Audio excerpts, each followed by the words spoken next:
नमस्कार बच्चों, मैं हूं विवेक शंकर। आज हम लोग लेकर आए हैं एक नया लेक्चर लाइट 010।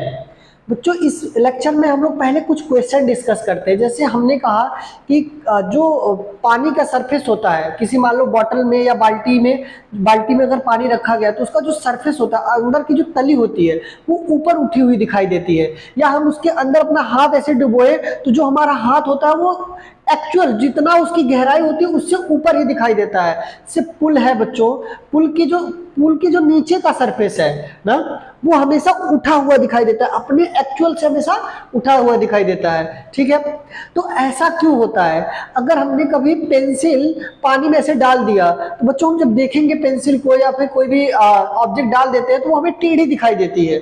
ठीक है, ऐसा क्यों दिखाई देता है? और बच्चों क्या होता है, ये जो तारे हैं वो टिमटिमाते हुए क्यों दिखाई देते हैं? जो बरसात के दिनों में जब कभी धूप हो जाती है तो हमें एक बहुत अच्छा सा चित्र दिखाई देता है जिसका नाम है इंद्रधनुष, रेनबो।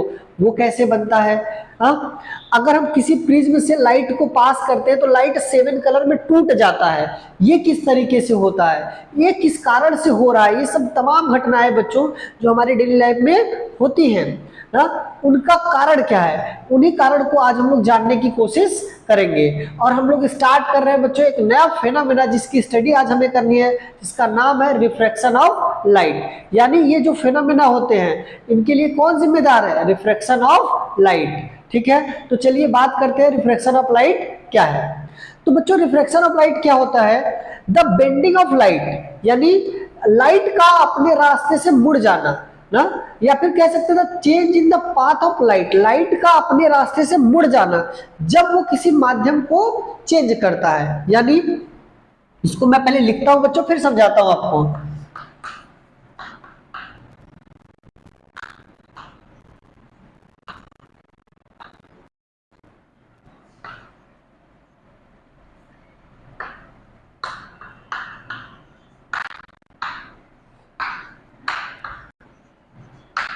क्या करें बच्चों? The phenomena of change in path of light when light changes it's medium. बच्चों, जब लाइट अपना मीडियम चेंज करता है, अपना माध्यम चेंज करता है, ठीक है, तो क्या होता है? जब अपना माध्यम चेंज करता है मतलब एक मीडियम से दूसरे मीडियम में जाता है तो लाइट अपने पाथ से मुड़ जाता है, change in the path of light. या कह सकते हैं द फिनोमेना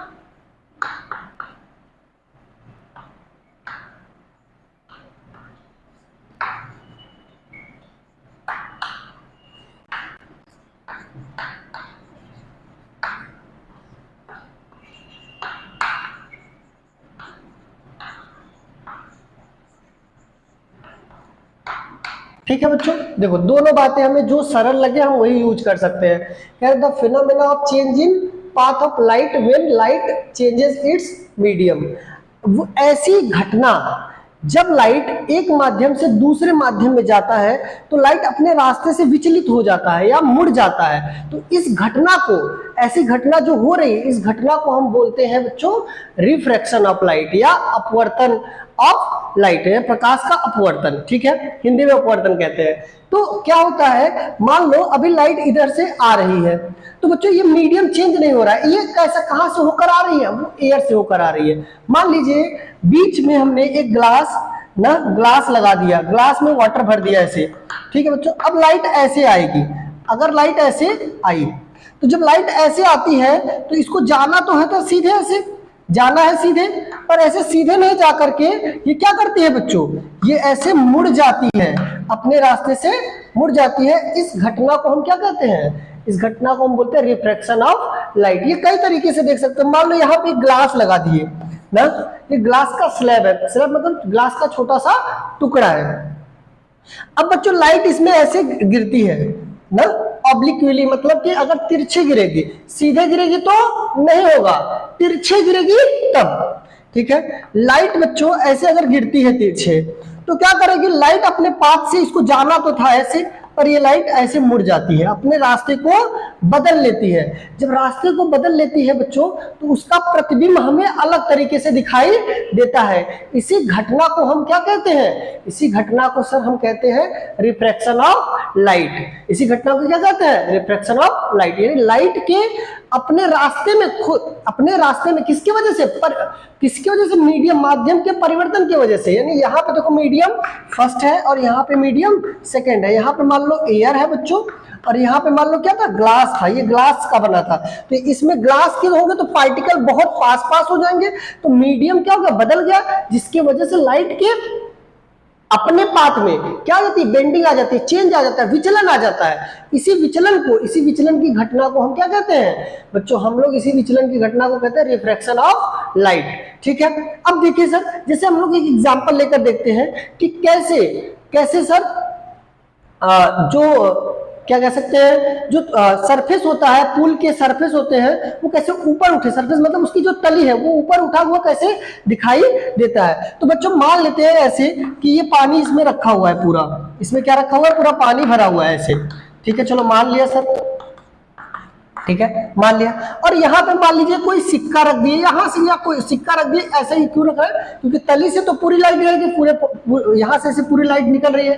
ठीक है, लेकिन हम एक सिक्का रख देते हैं ताकि हमें स्पेसिफिक हो जाए, विशेष रूप से हो जाए कि यहाँ से लाइट निकल रही है। चलो सर, तो मान लिया बच्चों एक लाइट ऐसे सीधे जा रही है। जो लाइट सीधे जाती है बच्चों, वो अपने पाथ से डेविएट नहीं होती है, यानी उस टाइम रिफ्रैक्शन का फिनोमेना नहीं होता है। उसको अभी हम लोग डिस्कस करेंगे ना। तो मान लीजिए ये सीधे ऐसे चली गई, और एक लाइट बच्चों ये ऐसे गई। जब यहां से जाती है तो चेंज होगा ना, ये परपेंडिकुलर यानी लंबवत नहीं जा रही है, परपेंडिकुलर नहीं है, तो माध्यम क्या होगा? चेंज होगा। माध्यम चेंज होगा तो ये अपने रास्ते से क्या करेगी सर? मुड़ेगी। जब मुड़ेगी तो क्या होगा? ऐसे मान लीजिए मुड़ गई बच्चों, इस तरीके से ऐसे मुड़ गई। ठीक, अब मुड़ गई और यहाँ पे हमारा आंख है, यहाँ पे हम देख रहे हैं। ठीक, अब लाइट आएगी तो अब बच्चों आंख की क्या दिक्कत है? आंख को इस बात की पहले से समझ है, जिस लाइन को मैं बोल रहा हूं वो लाइन हम लोग बार बार यूज करेंगे। ठीक है, आंख को बच्चों पहले से पता है कि जो लाइट आती है वो हमेशा कहां से आती है? स्ट्रेट आती है। तो क्या करता है?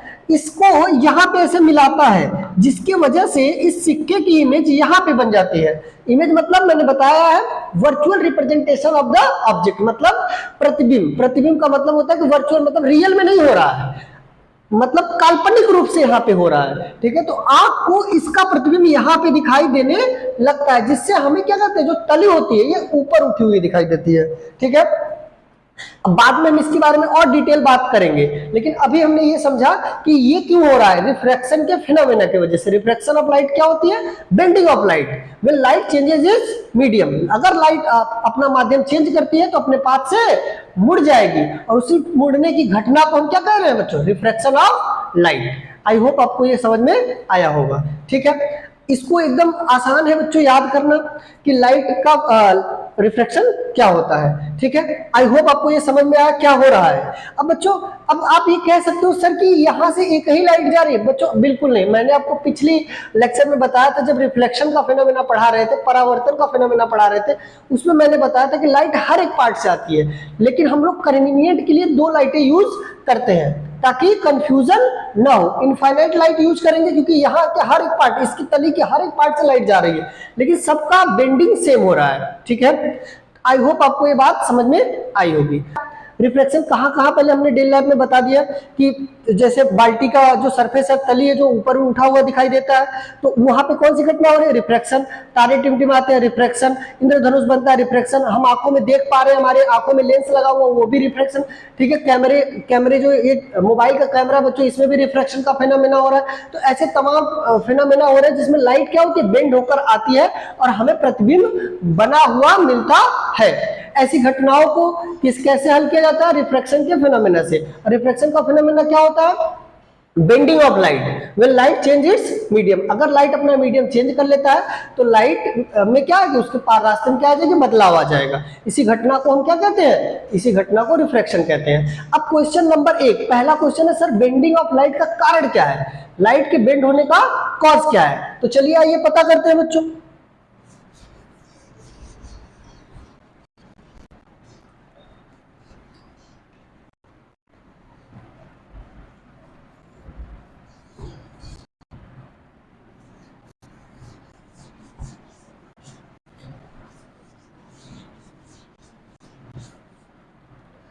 चलिए बच्चों, कॉज ऑफ रिफ्रैक्शन।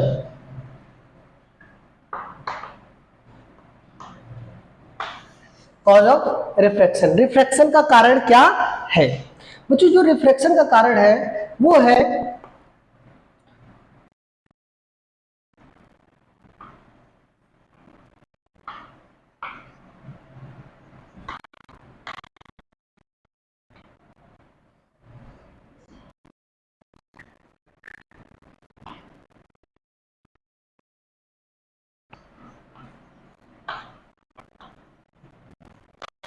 ठीक है बच्चों, जो रिफ्रैक्शन का कारण है वो है बच्चों change in speed of light.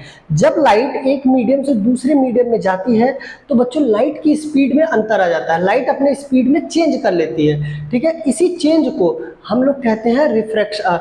इसी चेंज की वजह से जो लाइट अपने पाथ से डेविएट हो जाती है। ठीक है, मैं फिर से बता रहा हूँ क्या होता है कि कॉज ऑफ रिफ्रैक्शन क्या है? By change in the speed of light. जब लाइट एक मीडियम से दूसरे, क्यों? क्योंकि बच्चों देखो, एयर में आ रही है तो एयर में रोकने वाले पार्टिकल क्या है? बहुत कम है, लेकिन जैसे ही वाटर में जाएंगे उसके पार्टिकल बहुत पास आ जाएंगे।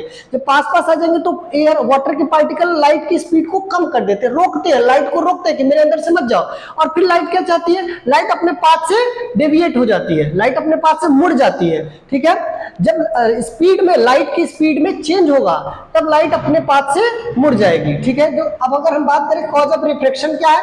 By the change in speed of light. अब क्वेश्चन ये है कि सर स्पीड जो स्पीड है वो चेंज क्यों हो जा रही है ना?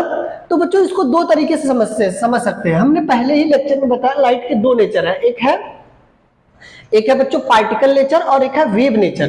यानी कभी कभी लाइट को हम पार्टिकल समझते हैं और कभी कभी क्या समझते हैं बच्चों? तरंग समझते हैं। तो हम वेव नेचर से समझाते हैं कि light is wave, light is electromagnetic wave, electromagnetic wave. Light क्या है बच्चों? इलेक्ट्रोमैग्नेटिक वेव है। और हर एक वेव के पास दो तरीके के गुण होते हैं। ठीक है, हर एक वेव के पास क्या होती है?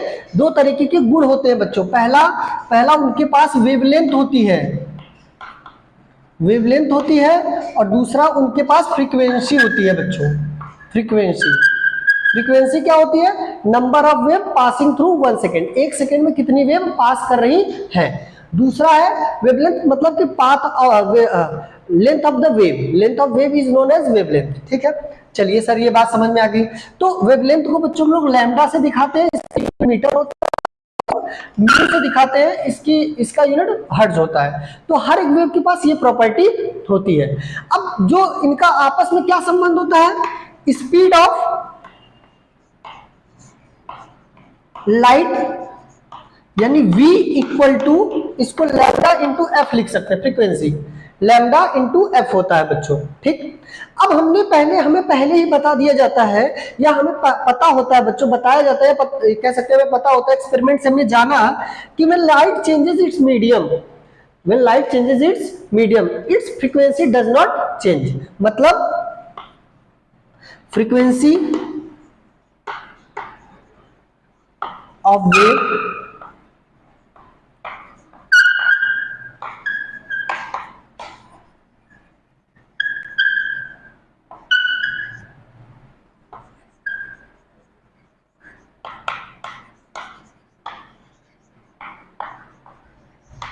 देखो बच्चों, अब कह रहे हैं frequency of wave does not change by change in medium ना। अगर लाइट एक मीडियम से दूसरे मीडियम में जाती है तो हमें पता चला वेलोसिटी में तो चेंज आ जाएगा, वेलोसिटी मतलब उसकी वेग में परिवर्तन आएगा, जिसकी वजह से वो अपने रास्ते से मुड़ जाती है। फिर आपका क्वेश्चन था सर इस वेग में कैसे परिवर्तन आया? हमने कहा बच्चों वेग में परिवर्तन आता फ्रीक्वेंसी इंटू वेवलेंथ। तो फ्रीक्वेंसी मीडियम के चेंज होने से बिल्कुल बदलती नहीं, जो पहले थी वही रहेगी। तो क्या बदला होगा सर वेवलेंथ। ठीक है, क्या बदला होगा बच्चों? वेवलेंथ। जब वेवलेंथ बदलेगा, यानी ऐसे हम लिख ले पहले इसको, wavelength of light changes by change in medium के चेंज होने के वजह से वेवलेंथ चेंज हो जाता है। अब समझते हैं वेवलेंथ चेंज होगा तो क्या होगा। देखो बच्चों, ये एक वेवलेंथ है ना, लाइट की एक वेव इतनी बड़ी है, ये इसका वेवलेंथ है, इसी को बोलते हैं लैम्डा। ठीक, अब लाइट जब दूसरे मीडियम में जाता है ना, जब लाइट बच्चों क्या होगा, दूसरे मीडियम में जाएगा, जूम जूम जूम ऐसे, जब गया तो क्या होता है, दूसरे मीडियम के पार्टिकल उसे रोकते हैं कि भाई साहब मत आओ। ठीक है, तो जब वो नहीं आएगा तो क्या होगा, क्योंकि फ्रीक्वेंसी चेंज नहीं हो सकती, नंबर ऑफ वेव जो अंदर जाने वाली है ना, वो बिल्कुल भी चेंज नहीं होगा। तो क्या चेंज होगा सर, सर वेवलेंथ चेंज होगा, नंबर ऑफ वेव जो उस मीडियम में जा रहे हैं ना, वो तो जाएंगे ही जाएंगे, उसमें कोई कमी नहीं हो सकती, यानी फ्रीक्वेंसी में कोई कमी नहीं हो सकती। तो क्या कम हो जाता है सर, वेवलेंथ कम हो जाता है। ये बोलता है भाई साहब ठीक है कोई बात नहीं, तो ये अपने आप को छोटा कर लेता है, ये ऐसे। अब जो वेवलेंथ इतना बड़ा था वो घट करके कितना हो गया, लैम्डा 2 हो गया। लैम्डा 2 मतलब वेवलेंथ छोटी हो गई, तो ये डिस्टेंस भी क्या हो गया सर, जब डिस्टेंस भी कम हुआ तो डिस्टेंस कम हुआ तो वेलोसिटी बराबर क्या होगा, डिस्टेंस इनटू टाइम, टाइम तो उतना ही लगा, डिस्टेंस हो गया कम, तो वेलोसिटी भी क्या हो जाता है, कम। क्या मेरी बात समझ में आई, फिर से मैं बताता हूं। रिफ्रैक्शन क्या कारण क्या है, change in speed of light, speed of light के चेंज होने का क्या कारण है, change in the wavelength of light, wavelength के कारण होने का क्या है, चेंज इन मीडियम। ठीक है, वेवलेंथ क्यों, क्योंकि डिस्टेंस कम ट्रेवल करता है लाइट 1 सेकेंड में, इसके वजह से स्पीड वेलोसिटी क्या हो जाती है बच्चों, कम हो जाती है, और यही इसका कारण है। आई होप आप लोग को ये बात समझ में आई होगी। ठीक है, एकदम सीक्वेंस है बच्चों। रिफ्रैक्शन का कारण क्या, change in speed of light, change in speed का कारण क्या, change in wavelength of light, change in wavelength का कारण क्या, चेंज इन मीडियम, या कह सकते हैं change in distance of the light cover in a unit time. ठीक है, ये एक समय में एक सेकेंड में चली गई दूरी कम हो जाती है, जिससे उसकी वेलोसिटी कम हो जाती है। ठीक है, बिल्कुल सही सर। अच्छा, अब सर जब लाइट एक मीडियम से दूसरे मीडियम में जाएगी तो उसका पाथ क्या होगा, उसका रास्ता क्या होगा। ठीक है, ये भी देख लेते हैं।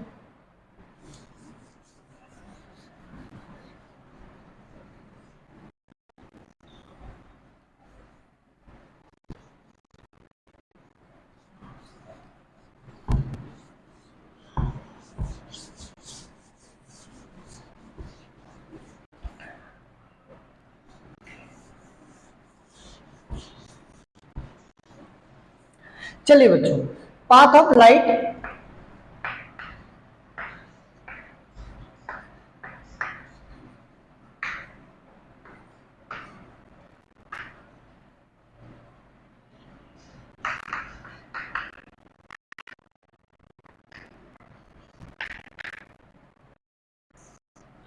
बच्चों पाथ ऑफ लाइट क्या होगी, जब light changes it's medium, light अपने मीडियम को चेंज करेगा तो उसका रास्ता क्या होगा। तो पहला क्वेश्चन है कि सर लाइट कैसे, कहां, किस मीडियम से किस मीडियम में जा रही है, ये पहले डिफाइन करिए। तो पहले डिफाइन करते हैं बच्चों, light move denser to rarer medium, denser to rarer. में दूसरा, एक जैसे एयर से पानी में जा रहा है तो पानी का घनत्व तो ज्यादा होगा, पानी की particle more closer then air. ठीक है, जहां पे पार्टिकल ज्यादा पास पास में होते हैं उसको हम बोलते हैं ज्यादा डेंसिटी है ना। और ये बच्चों एक रिलेटिव क्वांटिटी है, वाटर के रिस्पेक्ट में अलग देख सकते हैं, सैंड के रिस्पेक्ट में अलग देख सकते हैं, आयरन के रिस्पेक्ट में अलग देख सकते हैं। तो अलग अलग मटेरियल के हिसाब से होता है कि कौन डेंसर है कौन रेयर है। जैसे मान लो मैंने ग्लास का लिया मटेरियल, ठीक है बच्चों, किसका लिया, ग्लास का मटेरियल लिया। ठीक है, तो ग्लास के मटेरियल में ग्लास क्या होगा, एयर के कंपेयर में ज्यादा इसके पार्टिकल क्लोज होंगे तो ये मोर डेंसर है। ठीक है सर, अब बच्चों ये लाइट आकर ऐसे टकराई, ठीक है, ये लाइट ऐसे आकर टकराई, कहां से, सॉरी इसको पहले लिखते हैं rarer to denser.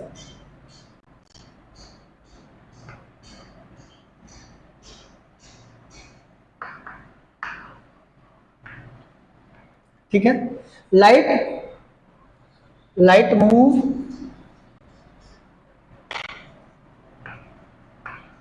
Move rarer to denser. Light कहां से कहां मूव करे बच्चों, रेयरर से डेंसर में। अब लाइट, ये एयर है और ये ग्लास है। अब लाइट बच्चों टकरा रही है आके, तो जहां टकराते हैं हम उसी पे क्या बना लेते हैं, परपेंडिकुलर। जिस परपेंडिकुलर को क्या कहते हैं बच्चों, नॉर्मल। ठीक ना, नॉर्मल कहते हैं। अब नॉर्मल ऐसे बना लिया। ठीक है, अब क्या होता है बच्चों कि जब लाइट मीडियम को चेंज करेगी, एयर से जाएगी ग्लास में, तो बच्चों लाइट चाहती है कि जो टाइम है वो कम से कम लगे, ठीक है। Light was to take a less time ना। अब लाइट के पास दो चॉइस है, या तो ये अपने रास्ते से उधर मुड़े, ये इसका मेन रास्ता है, ठीक है, इस रास्ते से उस साइड जाए चाहे इस साइड जाए। तो लाइट को ऐसा लगता है कि मतलब ऐसा हम कह सकते हैं कि लाइट चाहती है कि मैं बहुत कम से कम समय लूं क्रॉस करने के लिए, ठीक है। तो लाइट क्या करेगी, लाइट क्या होगी, light bend toward the normal. Light क्या करेगी, क्यों कम समय चाहिए इसको, क्योंकि स्पीड कम हो जाती है। लाइट की स्पीड क्या हो जाती है बच्चों, कम हो जाती है। तो लाइट क्या करता है, स्पीड कम हो तो कम समय, मतलब कि जो पहले जितना टाइम लगता था उतना ही टाइम लगे, ठीक है। वो उसके दिमाग में ये है, तो उसके लिए वो शॉर्टकट लेना चाहता है। तो वो क्या कर रहा है, वो bend toward the normal, normal की तरफ मुड़ जाता है, ताकि जितना डिस्टेंस ट्रेवल करने में पहले समय लगता था ना, उतना ही डिस्टेंस ट्रेवल करने में अब भी समय लगे। अब देखो ये क्या चाहता है कि ये डिस्टेंस क्या हो जाए, कम हो जाए। तो क्योंकि वेलोसिटी कम है तो डिस्टेंस भी कम हो तो टाइम उतना ही लगेगा ना। अगर डिस्टेंस बढ़ जाए और वेलोसिटी कम है तो टाइम ज्यादा लग जाएगा, ठीक है, तो दिक्कत होगी। तो इसलिए लाइट चाहता है, लाइट क्या करता है, अपने आप को बेंड टुवर्ड द नॉर्मल, यानी when light move rare to denser it bends toward normal ना, बेंड टुवर्ड नॉर्मल। इसका क्या मतलब, देखो लाइट का बच्चों पाथ ये था, ये पाथ था पहले वाला, ओरिजिनल पाथ ये था। अब इस चाहता नॉर्मल की तरफ मुड़ जा रहा है, नॉर्मल की तरफ मुड़ जा रहा है, जिधर नॉर्मल है उसकी तरफ आ रहा है ना। नॉर्मल से उधर भी जा सकता था, वो होता अवे फ्रॉम द नॉर्मल, लेकिन नॉर्मल की तरफ मुड़ रहा है, ठीक है, तो बेंडिंग टुवर्ड द नॉर्मल। दूसरा बच्चों लेते हैं,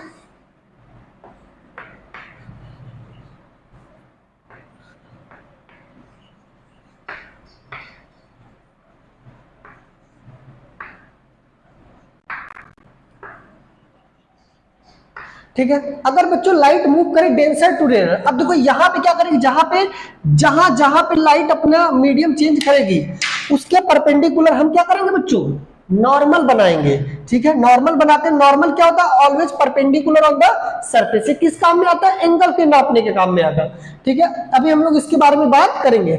इसको बोलते हैं एंगल ऑफ इंसिडेंस और इसको बोलते हैं एंगल ऑफ रिफ्रैक्शन, ठीक है ना बच्चों। अब इसके बारे में हम लोग बात करेंगे, ठीक। अब क्या करेगी लाइट, अब देखो लाइट डेंसर से रेयर जाएगी, तो जब लाइट डेंसर से रेयर जाएगी तो यहाँ पार्टिकल क्लोज थे तो स्पीड कम थी। अब लाइट पार्टिकल दूर दूर होंगे तो रोकने वाले कम होंगे तो स्पीड ज्यादा होगी। जब स्पीड ज्यादा होगी तो बच्चों क्या करेगी, light away from the normal, मतलब वही कंसेप्ट। लाइट चाहती है जो टाइम जितना पहले लग रहा था उतना ही अब भी लगे। तो अब ये चाहते हैं कि ज्यादा डिस्टेंस ट्रेवल करूं, ठीक है, ज्यादा डिस्टेंस ट्रेवल करूंगी तो ज्यादा स्पीड भी है, तो टाइम जितना पहले लग रहा था उतना अब भी लगेगा। इसलिए क्या करती है, देखो जाना तो चाहिए था इस रास्ते से, लेकिन ये क्या किया, नॉर्मल से दूर हट गई ताकि ज्यादा डिस्टेंस ट्रेवल कर सके, क्योंकि वेलोसिटी ज्यादा है तो जितना टाइम पहले लग रहा था उतना टाइम अब भी लग रहा है। इसलिए लाइट क्या कर रही है, away move away from the normal, ठीक है। अब तीसरा क्वेश्चन है बच्चों, तीसरा क्वेश्चन है कि when light strike perpendicularly on the interface,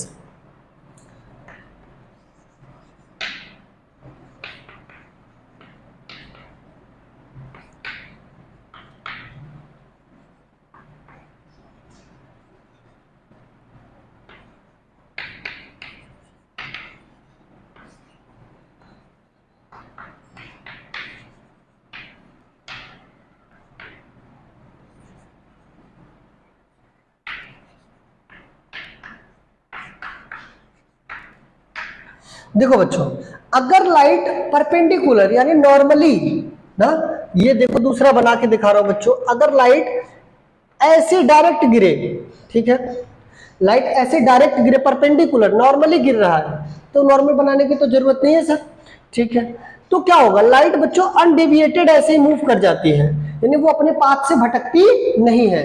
तो पहला क्वेश्चन आपके दिमाग में होगा सर ऐसा क्यों, ठीक है। इसको बताने के लिए बच्चों हम लोग वेव नेचर का सहारा लेते हैं, पर हम आपको सिंपली बता सकते हैं कैसे, क्योंकि लाइट क्या होती है बच्चों, जब यहाँ पे गिरती है ना, जब लाइट गिरती है तो शॉर्टेस्ट डिस्टेंस यही है, यही शॉर्टेस्ट डिस्टेंस है ना। अगर ऑब्लिक्वली मतलब तिरछा गिरेगी तो उसके पास चॉइस होगा कि दूर जाए कि पास आए, तो वो अपने टाइम को सेम रखने की कोशिश करेगा। लेकिन अगर लाइट सीधा गिर रही है तो इसके पास दूर और पास जाने का कोई ऑप्शन नहीं है, तो इसलिए क्या करेगा, लाइट स्ट्रेट लाइन मूव करेगा, ताकि जितना टाइम पहले लग रहा था उतना टाइम अब भी लगे, क्योंकि ये शॉर्टेस्ट डिस्टेंस होगा तो शॉर्टेस्ट मतलब स्पीड तो चेंज होगी, मीडियम के चेंज होने से वेवलेंथ तो चेंज होगा, लेकिन ये अपने पाथ से डेविएट नहीं करेगा। ये क्या करेगा, मूव अनडेविएटली, मतलब बिना डेविएट हुए मूव करेगा, does not change its path.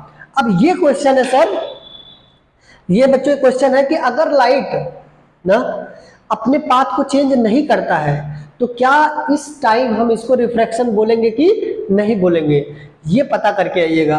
तो आज के लिए बच्चों हम इतना ही करते हैं, तब तक आप अपना ख्याल रखिए, हंसते रहिए, मुस्कुराते रहिए। बाय बाय बच्चों।